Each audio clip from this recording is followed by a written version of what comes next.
नमस्कार।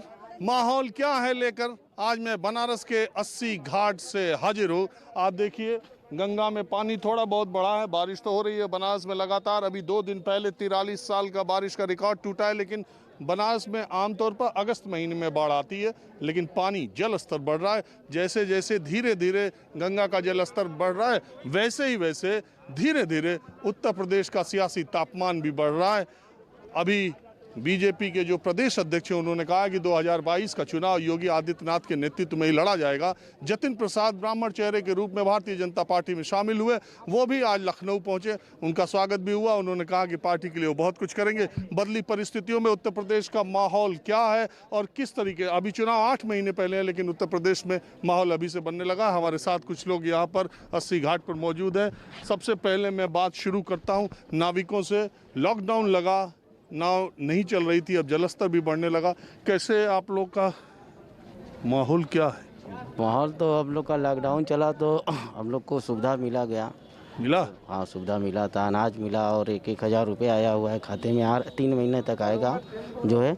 और पानी बढ़ने से हर साल गवर्नमेंट पुलिस प्रशासक चिन्हित किया गया है कि यहाँ तक पानी आ जाएगा तो बोट को रोक दिया जाएगा। तो अभी उतना पानी नहीं आया हुआ है, जब चिन्हित आ जाएगा तो बोट को रोक दिया जाएगा। बोट चल रही है? अभी बोट चल रही है। अच्छा, बोट के बाद अब वोट पे आ जाते हैं। अगर चुनाव का जो मामला चल, अभी 8 महीने उत्तर प्रदेश में, आपको क्या लग रहा है कि अब धीरे धीरे उत्तर प्रदेश का चुनावी माहौल कुछ बदल रहा है? हाँ, बदल रहा है। बदल रहा? हाँ।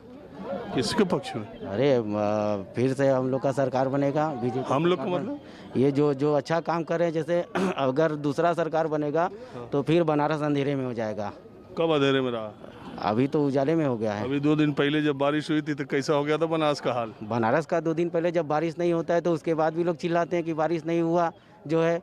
मुआवजा दीजिए। अब 2 दिन बारिश, उनका भी महिमा है ना कि कोई 2 दिन बारिश हुआ है तो अभी अच्छा। देखिए बनारस में गदौलिया से लेकर सब प्रमुख मार्गों पे कितना पानी। वो हम लोग अगर जनता कायदे से सुधर जाए, कूड़ा कचरा पॉलिथीन अगर सही प्रयोग करे तो वो इस तरह नहीं भराएगा, जाम नहीं होगा। और नगर हाँ जो है। अच्छा, एक बात सही से बताइए, बनारस में काम आप लोग के हिसाब से हुआ है या अभी और होना बाकी है? काम हो रहा है और चालू भी है अभी जो है। जाकर देख लीजिए, इधर जो है विश्वनाथ मंदिर देख लीजिए, रोड देख लीजिए। विश्वनाथ मंदिर कॉरिडोर तो तैयार हो जाएगा। हाँ, तो तैयार हो जाएगा तो और बढ़िया पर्यटक और हम लोग को बढ़िया सुविधा मिल जाएगा और अच्छा मिलेगा जो है। अच्छा, और आप बताइए। मैं तो आया हूँ ये जानने के लिए, बनारस देखिए माहौल बहुत सारी देश दुनिया में खूबसूरत जगह है, लेकिन 80 घाट पर, बनारस के घाटों पे जिस तरह का माहौल रहता है, आप देखिए हल्की हल्की बारिश हो रही है, लेकिन लॉकडाउन भी है, वीकेंड लॉकडाउन भी, तब भी बनारस के लोग 80 घाट पर शाम को आ ही जाते हैं। और इतना खूबसूरत दृश्य बिना पैसे के यहाँ दिखाई देता है जिसका कोई अंदाज़ा नहीं है। आप बनारस आते ही रहते हो। आपका इस मनमोहक दृश्य को दिखाने के लिए फ्रांस के राष्ट्रपति तक को प्रधानमंत्री नरेंद्र मोदी लाए थे। बहरहाल आप मुझे बताइए कि क्या है इस समय उत्तर प्रदेश की चुनावी सियासी हवा किधर बह रही? सियासी हवा तो इस बार सत्ता दल के खिलाफ है। क्यों? क्योंकि जिस हिसाब से लॉकडाउन चला, अस्पतालों में बेड नहीं था, ऑक्सीजन नहीं था, दवाइयाँ नहीं थी, डॉक्टर नहीं थे, लोगों के अंदर एक दहशत का माहौल था। लोग जो उन्होंने कहा था कि कब्रिस्तान और शमशान, तो कब्रिस्तान शमशान बन गया था बनारस। उसमें बहुत स्थिति खराब थी और निश्चित रूप से इसमें सरकार की बेइंतजामी थी। सरकार को इंतज़ाम नहीं कर पाई कि जो लोग इलाज के लिए नहीं कर पाई, रोजगार तो कितने लोग का चला गया, कितने लोग बेरोजगार हो गए। अब तो आने वाला दिन और स्थिति खराब। बात कर रहे हैं कोरोना की। कोरोना विश्वव्यापी बीमारी थी, दुनिया भर की सरकारों के सामने ये बहुत बड़ी चुनौती थी। कमोबेश हर जगह हालात वैसे ही थे। अगर किसी दूसरे पार्टी की सरकार होती तो क्या आपको लगता है कि कुछ हालात अलग हो जाते, वो करिश्मा कर देती? बेशक, क्योंकि पहला एक हम झेल चुके थे, पहला लॉकडाउन हम झेल चुके थे, हमने उससे सबक नहीं लिया। जब पहले लॉकडाउन में स्थिति इतनी खराब थी तो सरकार को जागना चाहिए था कि दोबारा स्टेप होगा तो क्या होगा, दोबारा में हमारी ये स्थिति हो गई। अगर हम पहले में सचेत हो गए होते तो हमारी स्थिति दोबारा में नहीं होती। अभी तो हवा आ रही है, तीसरा स्टेप आने वाला है, तब अभी भी सजगना जरूरी है कि जब कोरोना विश्वव्यापी बीमारी है तो सारी दुनिया अपने अलर्ट है, तो हम क्यों नहीं अलर्ट हुए? देखिए इसी बनारस में 15 मई के पहले, आज हम लोग 19 जून को बात कर रहे हैं, 34-35 दिन 45 दिन पहले क्या हालात थे। और इसी बनारस में आप देखिए लोग यहाँ पर घूम रहे हैं, किसके चेहरे पर मास्क है, कितने लोग मास्क लगाए, कौन सी सोशल डिस्टेंसिंग है, क्या चीज़ है। ये लोग जिम्मेदार नहीं है? बेशक जिम्मेदार है, लोग भी जिम्मेदारियां हैं, उनके ऊपर चालान काटा जा रहा है। पूरे यूपी में 183 करोड़ रुपये चालान से कटा है। ये फंड आया है पूरे सरकार को, तो इनका ये आर्थिक दंड मिला है इनको। चलिए, कोरोना को छोड़ के और कुछ क्या सरकार में जमी है। आप सर देखेंगे, आप ये कॉस्मेटिक टाइप का विकास हुआ है। जैसे ऊपर चेहरे पर खूब लिपस्टिक लाली लग गया, पाउडर लग गया, और पानी बरसा है, सब बह गया। हाँ, सुनिए क्या बोल रहे हैं? रियल डेवलपमेंट हुआ है। अरे एक मिनट रुकिए, इतना आप नारा लगा रही हैं, आप यहीं बहुत के ज्यादा विकास किया है मोदी जी। जो आपने किया वो कोई न कभी करेगा, न कभी किया, न कभी करेगा। आप यहीं के रहने वाली हैं? हाँ, हम यही के रहने वाले हैं। मोदी जी जो ने किया, रुकिए, अरे रुको यार। मोदी जी ने रियल डेवलपमेंट किया है, रियल डायरेक्ट सारा पैसा अकाउंट में जा रहा है लोगों के। Modi is a real hero, he is a god for me, he is a god for in Varanasi. मैं बनारस के अस्सी घाट पर लोगों से माहौल क्या है पता कर रहा हूँ। दरअसल उत्तर प्रदेश का सियासी माहौल अब गर्म होने लगा है। चुनाव बहुत दूर है, लेकिन ये उत्तर प्रदेश है, यहाँ चुनाव और ख़ास करके पश्चिम बंगाल के नतीजों के बाद कुछ विरोधी दलों में ऑक्सीजन मिल गई है। आप बताएंगे कि माहौल उत्तर प्रदेश में क्या चल रहा है? जतिन प्रसाद आए, इसका कुछ असर पहले ये बताइए। देखिए, जो असर माधवराव सिंधिया का हुआ है, पीछे पीछे सीएम के पीछे बैग लेके घूम रहे हैं, वही वही ज्योतिरादित्य की बात कर रहे हैं। वही हाल उनका जतिन प्रसाद जी का होना है। जतिन प्रसाद जी को सोचना चाहिए कि जिसने हमको राजनीति का प्लेटफॉर्म दिया उसको हम छोड़ के जा रहे, तो जो अपने ज्योतिरादित्य सिंधिया की मध्य प्रदेश में दूसरी स्थिति है, जतिन प्रसाद की उत्तर प्रदेश की राजनीति में स्थिति है। मैं माँ गंगा के सामने दावे के साथ ये कह सकता हूँ, जिस दिन भाजपा में गए हुए कांग्रेस और गैर कांग्रेसी दल के जितने नेता हैं, जिस दिन छोड़ के वापस अपने घर आ जाएंगे, उस दिन मोदी की सरकार उसी दिन गिर जाएगी। कभी नहीं बचेगी मोदी की सरकार। जितने कांग्रेस के भाग के गए हैं नेता कार्यकर्ता, जिस दिन वापस अपने घर लौटेंगे, उस दिन मोदी सरकार उल्टे पांव अपने घर चली जाएगी। ये मैं दावा करता हूँ। लौटेंगे कहाँ? तो नाव खुद डूबती, इससे तो लग रहा है खुद ही कूद रहे हैं। नहीं, नाव किसी की नहीं डूबी है। कांग्रेस महासमुंदर है, कांग्रेस का नाव समुद्र में चला है। ये देखिए 80 में जो है जी, ये छोटी छोटी नाव, और जो बड़ी बड़ी उधर से जल परी और कौन कौन सी चलती हैं, अलकनंदा जी, उसमें जब इसमें से कूद जाएगा उसमें। देखिए, ये 2500 किलोमीटर की गंगा है। इसमें छोटी बड़ी सभी लोगों का यहाँ समावेश है। ये माँ गंगा है। माँ गंगा जिसको बुलाती है, जो गलत करता है, माँ गंगा यही इसको डुबो भी देती हैं। तो कांग्रेस कहीं ना कहीं डूबती हुई नैया नहीं है। लोग कह रहे हैं कांग्रेस आज भी चलती हुई नैया है। आज कांग्रेस के कई करोड़ कार्यकर्ता हर गली मोहल्ले में तैयार है, लेकिन गलत प्रचार करके, गलत आईना दिखा के मीडिया के द्वारा। एक बात बताइए, मीडिया के द्वारा आप बताइए, एक बात बताइए कि बनारस में पंडित कमलापति त्रिपाठी कार्यकारी अध्यक्ष भारतीय राष्ट्रीय कांग्रेस के थे। मदन मोहन मालवीय भी रहे। हाँ, मदन मोहन मालवीय। चलिए, उतना दूर ना जाइए। इस इलाके के कम से कम चंदौली के, भदोही के, बनास के लोग उनको मानते हैं। मिर्जापुर तक के लोग मानते हैं कि विकास पुरुष, पूर्वांचल के लोग पूरे मानते थे। बहुत उन्होंने काम किया। आज हम बता दें, भेलूपुर के बगल में चले विवेकानंद अस्पताल पंडित जी का बनाया हुआ है। रेलवे स्टेशन, पंडित जी की तो बात मैंने खुद ही कह दी। यहाँ रेलवे में और तमाम उनका योगदान है बनारस में, ये वो बात नहीं है। अब मुझे आप बताइए कि बनारस में पंडित कमलापति त्रिपाठी की कर्मस्थली, राष्ट्रीय कांग्रेस के कार्यकारी अध्यक्ष, बनारस में कांग्रेस के कितने विधायक हैं? कांग्रेस के बनारस में तो इस समय हम कह सकते हैं कोई विधायक नहीं है। कह सकते हैं कि नहीं है, कह सकते हैं, लेकिन आने वाले दिन में आएंगे। अरे आने वाले में आप कहते हैं सब जीत जाएंगे। अभी कितने से जीतेंगे? निश्चित रूप से जीतेंगे। वार्ड मेंबर कितने जीते हैं? हमारे बनारस में कुल 90 वार्ड में 22 हमारे वार्ड मेंबर हैं कांग्रेस के। 90 वार्ड में 22 मेंबर है वार्ड। हाँ भाई साहब, बस ये कितने 22 हैं? नहीं 22 नहीं है, 8 हैं कुल। 19 है। अब चलिए 8 है, 18 19 है, उससे कोई मतलब नहीं। सपा का 23 है। सपा का हालत कांग्रेस के बराबर है का? कांग्रेस बसपा तो भूल जाइए। उत्तर प्रदेश में सिर्फ लड़ाई और भाजपा और समाजवादी पार्टी की है। ये दोनों तो गायब हो जाएंगे, और अगली सरकार समाजवादी पार्टी की उत्तर प्रदेश में बननी तय है। कैसे?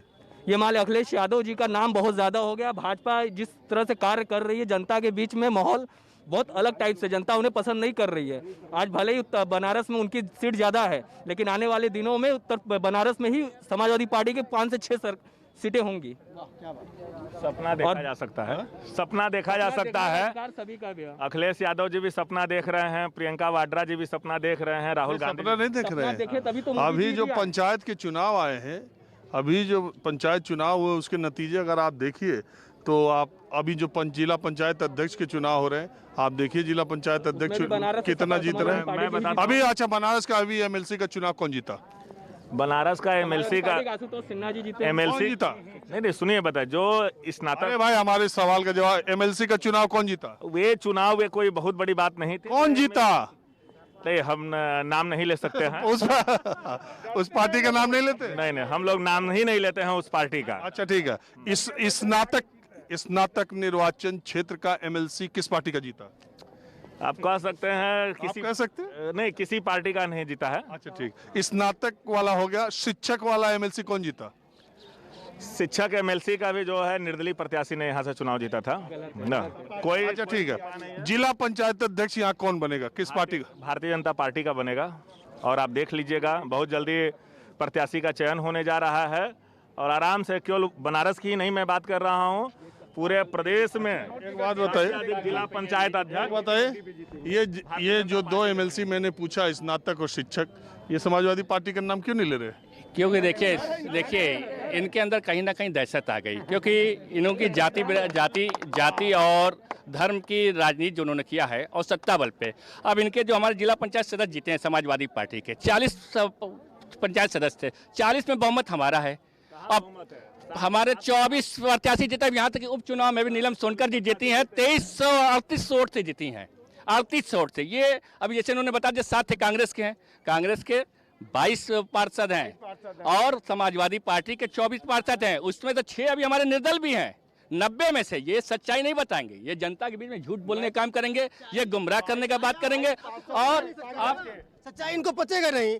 आज इस कोरोना काल के महाकाल के महामारी में आज देश में इतने संकट के समय में मोदी जी या भारतीय जनता पार्टी सरकार 80 करोड़ लोगों को मुफ्त राशन की व्यवस्था करवा रही है। ये कांग्रेस के जो कि कोटेदार हैं, पूछ लीजिए इनसे। हाँ, कांग्रेस के कोटेदार हैं, इनसे पूछे पार्षद के। कोटेदार? कंट्रोल कोटेदार मतलब मैं जानता हूँ कंट्रोल दुकान कोटेदार है वो, उनसे पूछिए। 80 करोड़ जनता को मुफ्त अन्न पिछले 1.5 साल से सरकार मुहैया करा रही है। आयुष्मान योजना इतना बड़ा पूरा विश्वव्यापी 33 करोड़ लोगों को, गरीबों को 5 लाख रुपए का आरक्षित किया गया। भाई बोलने का टाइम दीजिए, बोलने का टाइम दीजिए। ये 80 है और 80 की अड़ी है। यहाँ पर आप शुरू कर देंगे, बारिश हो रही है हल्की। पहले परिवार भाई साहब सुन रहे हैं। उसके बाद उन्होंने कहा कि जैसे को जातिवाद का, वंशवाद का राजनीति किए। अगर वंशवाद की राजनीति किए होते तो आज 3 तलाक जैसा मुद्दा खत्म नहीं होता। आज भारतीय जनता पार्टी का देन है, मोदी जी का देन है कि आज भारत में माँ। अच्छा एक बात बताए, एक मिनट तीनों एक मिनट। उत्तर प्रदेश का 2022 का जो चुनाव होगा वो योगी जी के नाम पर लड़ा जाएगा या मोदी जी के? कि हमारे नेता तो बड़े मोदी जी हैं। योगी जी में क्या? योगी जी में कोई कमी नहीं है। योगी जी के नाम पर लड़ा जाएगा। योगी जी ब्रांड एम्बेसडर हो सकते हैं यहाँ के, लेकिन हमारे नेता भारतीय जनता पार्टी के मोदी जी हैं। और मोदी जी के देश में, मोदी जी के नेतृत्व में देश जिस तरह से फल रहा है, फूल रहा है, आज भारत की वो स्थिति है कि आज जिस तरह एक पैजामा बिना डोरी का था, उस तरह से भारत को मोदी जी ने पैजामा में डोरी बांधा। उसको एक सूत्र आप ऐसी बात कर रहे हो यार। 125 करोड़ का देश है, इसकी कोई देश में पहचान नहीं। जिस देश में विवेकानंद पैदा हुए हो, रविन्द्रनाथ टैगोर पैदा हुए हो, सुभाष चंद्र बोस पैदा हुए हो, महात्मा गांधी पैदा हुए, वो उसकी पहचान नहीं है देश में। मैं बता रहा हूँ, माननीय मनमोहन सिंह जी के सामने भारत के प्रधानमंत्री को अगर पाकिस्तान का प्रधानमंत्री महिला का जो कि नाम देता है, इसमें शर्म की क्या बात होती है? फालतू बात कर रहे हैं, फालतू बात। मालूम ही नहीं। देखिए ये बात सही है कि मोदी जी जब 2014 में आए, जनता ने बहुत विश्वास किया। यही बोल रहे हैं इनसे पूछिए कि आज 820 रुपया का सिलेंडर हो गया, 200 रुपया करीब तेल हो गया, 100 रुपया जो है डीजल हो गया 100 पैसा। अरे गोहरी में कौन है? आखिर पैसा जा रहा है। इनसे ये पूछिए कि जिस समय कांग्रेस के समय में लोग इसी गैस सिलेंडर के लिए लाइन लगाते थे, आज गैस सिलेंडर वाले घर घर पूछते चल रहे कि भैया एक गैस सिलेंडर ले लो। ये कांग्रेस के शासनकाल में किसी भी व्यक्ति को जीने का अधिकार नहीं था। मोदी जी बोले थे महंगाई कम करेंगे, महंगाई कहाँ कम है बता दीजिए आप, बताइए महंगाई कम करिए। नहीं अरे जाइए, महंगाई कम करे। देश की जनता का ध्यान देना था तो वहाँ कलकत्ता में दीदी और दीदी कर रहे थे।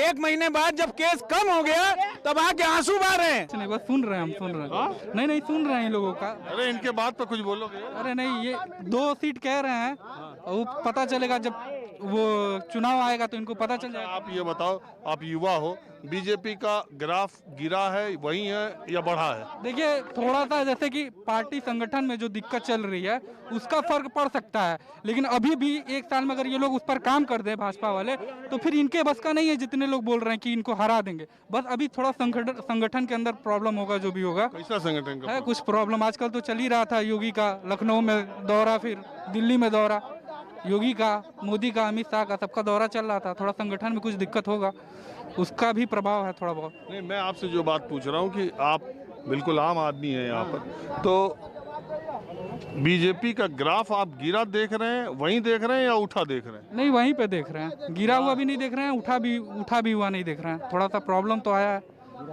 थोड़ा प्रॉब्लम आया है। और ये अखिलेश यादव का ग्राफ उठा देख रहे हैं? नहीं उनका तो गिरा ही हुआ है। हाँ? उनका तो गिरा ही हुआ है। आप बताइए। गिरा उन्हें नजर आएगा जिन्होंने उठना देखा ही नहीं, जिन्होंने पेट्रोल के दाम गिरते हुए नहीं देखे हैं, उनको हर चीज गिरा ही नजर आएगा, क्योंकि इन्होंने बढ़ाया है ना, तो इनको हर चीज बढ़ी नजर आती है।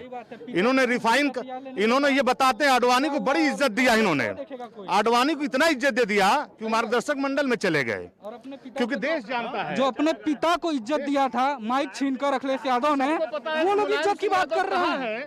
ये सबको पता है। मन की बात सुन लिए, अब दिल की बात सुनना चाहते हैं। हम पूछते हैं, ये देखिए सत्ता आती है और जाती है, सीटों के समीकरण को अगर आप भावनाओं से जोड़ेंगे, आपको किसने अधिकार दे दिया? आपने तो कहा कि तेल की कीमत कम हुई, तो आपने कहा कि मैं हूं नसीब वाला, मेरे नसीब से कम हुआ। तो आज 100 रुपया अगर लीटर का हो गया तो आप क्यों नहीं करेंगे? ये देश की बदनसीबी है कि देश कभी इतने महंगाई के दर पे नहीं बढ़ा। इसकी जिम्मेदारी कौन लेगा? एक बात बताइए, इस देश में कभी महंगाई चुनाव का मुद्दा बन सकती है क्या? देखिए ऐसा है कि चुनाव का मुद्दा तो पिछले समय भी बना था। इन लोगों का था कि पेट्रोल इतना महंगा क्यों जा रहा है, गैस इतना महंगा क्यों जा रहा है, भ्रष्टाचार, ये मुद्दा ही तो था पिछली बार। 200 रुपये लीटर आज सरसों का तेल हो गया, 100 रुपये लीटर पेट्रोल हो गया। गैस क्या गरीब नहीं जलाता क्या?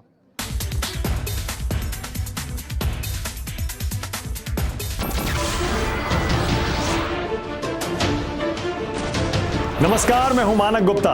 अगर आपको हमारा ये वीडियो पसंद आया हो तो इसे लाइक और शेयर जरूर करें, और हां, हमें सब्सक्राइब और फॉलो करना ना भूलें, ताकि आप देश और दुनिया की कोई खबर मिस ना करें। तो जुड़े रहिए हमारे साथ और देखते रहिए News 24।